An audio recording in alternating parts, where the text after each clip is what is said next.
एक ऐसा खजाना जिसकी रखवाली एक इच्छाधारी नागिन करती है। जो कोई भी इस खजाने को छूने की कोशिश करता है वो इस नागिन के क्रोध का शिकार बन जाता है।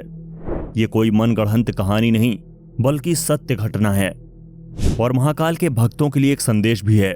तो चलिए आपको इस खजाने और इच्छाधारी नागिन की पूरी कहानी सुनाते हैं। दोस्तों, कहानी की शुरुआत होती है जिंद रियासत के कोठी गांव से, जहां सालों पहले राजा रणजीत सिंह का राज था। राजा रणजीत सिंह अपनी प्रजा का बहुत ध्यान रखते थे।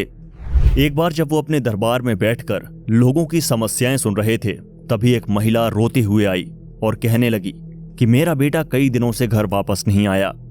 जब उससे पूछा गया कि वो कहाँ गया था, तो उसने कहा कि मेरा बेटा कोठी गांव की गुफा में गया था।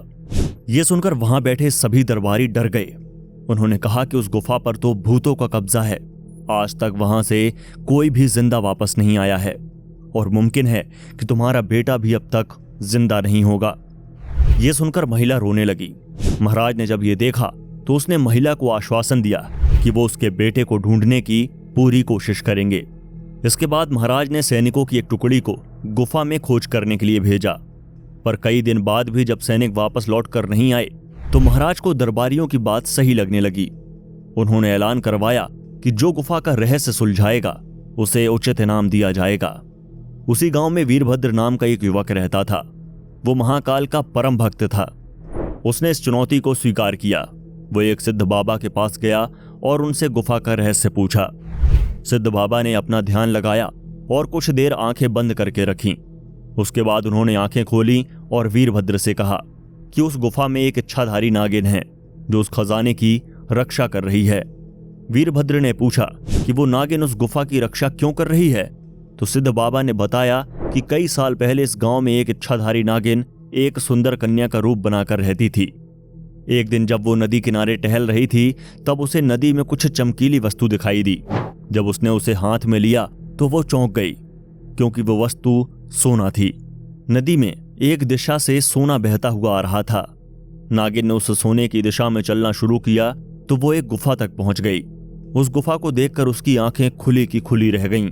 उसने देखा कि वो गुफा पूरी सोने की बनी हुई है और एक मायावी आदमी उस गुफा की पहरेदारी कर रहा है।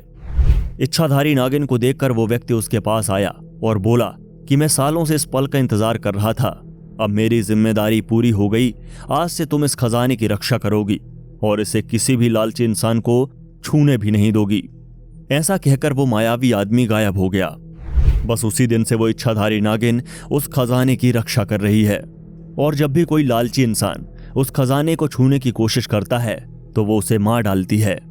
ये सुनकर वीरभद्र को थोड़ी निराशा हुई, पर उसे महाकाल पर पूरा भरोसा था।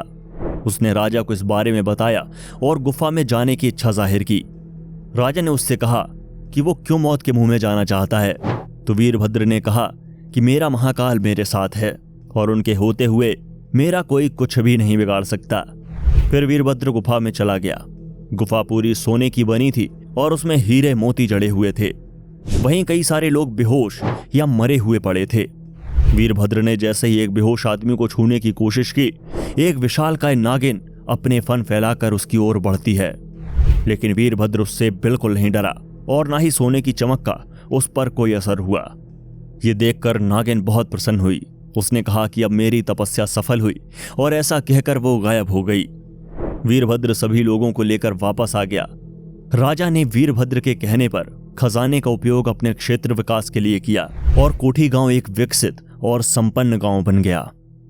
तो दोस्तों, देखा आपने, जो महाकाल के भक्त होते हैं उनका काल भी कुछ नहीं बिगाड़ सकता। इसी बात पर एक बार जय महाकाल लिख दीजिए कमेंट में और अपने दोस्तों को भी महाकाल की भक्ति का महत्व बताइए और इसलिए इस वीडियो को भी उनके साथ शेयर कीजिए ताकि वो भी जान सकें कि महाकाल की भक्ति में वो शक्ति है जो हर चिंता को हर लेती है। धन्यवाद।